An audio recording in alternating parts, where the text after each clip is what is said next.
माँ, आपको ज़्यादा इंतज़ार नहीं करना पड़ेगा।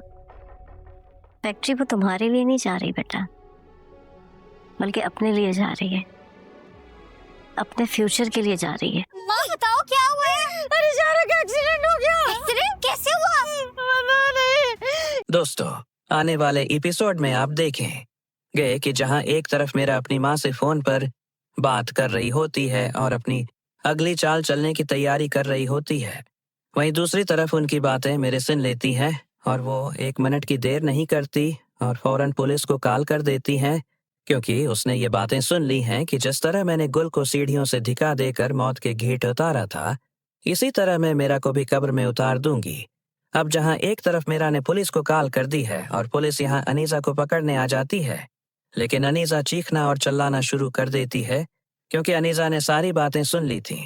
वो उसके पीछे खड़ी थी जब वो कह रही थी कि उम्मा आप फिक्र न करें, मुझे ज्यादा देर नहीं लगेगी। जिस तरह गल की मौत हुई, मैंने गल को सीढ़ियों से धिका दिया और उसने एक सांस भी नहीं लिया।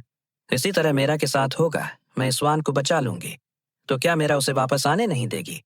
जेल जाने के बाद दूसरी तरफ यहाँ अनीसा की माँ उसके पास आकर कहती है कि अब सारी जिंदगी इस जेल में काटो।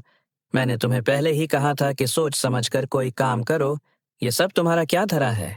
आज तुम्हारे खिलाफ FIR दर्ज हो गई है और दूसरी तरफ मुझे घर से निकाल दिया गया है और तुम्हारे वालिद ने जायदाद में हिस्सा देने से इनकार कर दिया है। अब मैं तुम्हारी वजह से तकलीफ उठा रही हूँ।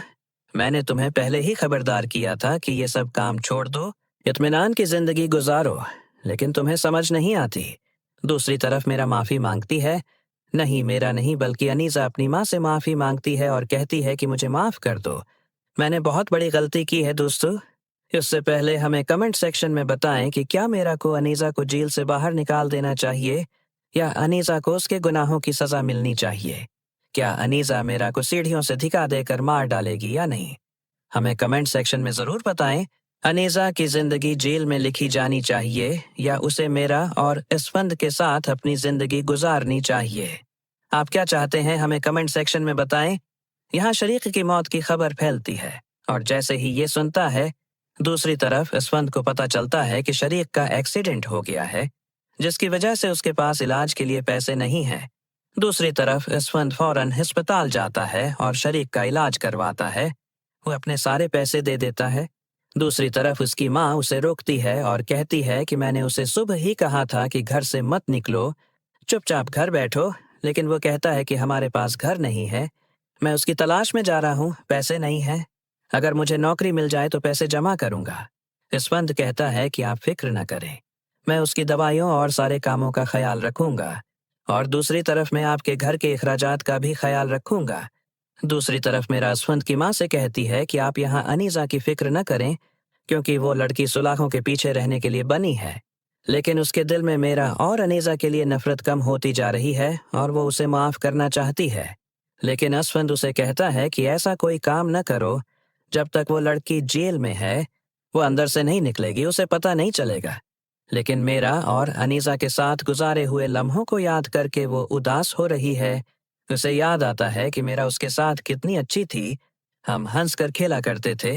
अनीसा ने मेरा का बहुत ख्याल रखा है, जिसकी वजह से मेरा बहुत परेशान हो जाती है कि अनीसा को माफ कर देना चाहिए।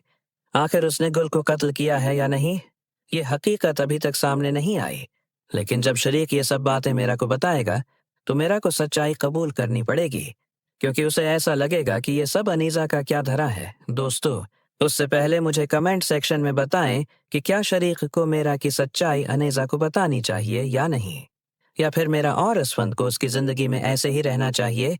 दोस्तों, चैनल को सब्सक्राइब करना और वीडियो को लाइक करना मत भूलें। मजीद ये है कि जब अनीसा जेल में होती है तो उसे अपनी गलतियों का शदीद एहसास होता है और वो सोचती है कि काश उसने ऐसा न किया होता। वो अपनी माँ के अल्फाज को बार बार याद करती है कि तुम सोच समझ कर काम करो, लेकिन इस वक्त उसे कुछ समझ नहीं आया था। अब वो पछतावा कर रही है, लेकिन वक्त हाथ से निकल चुका है। दूसरी तरफ मेरा और असफंद अपनी जिंदगी में मसरूफ हैं, लेकिन मेरा के दिल में अनीसा के लिए एक कोना है जो उसे चैन नहीं लेने देता। चैनल को सब्सक्राइब करना मत भूलें और वीडियो को लाइक और शेयर करें ताकि मजीद लोग उस कहानी का हिस्सा बन सकें।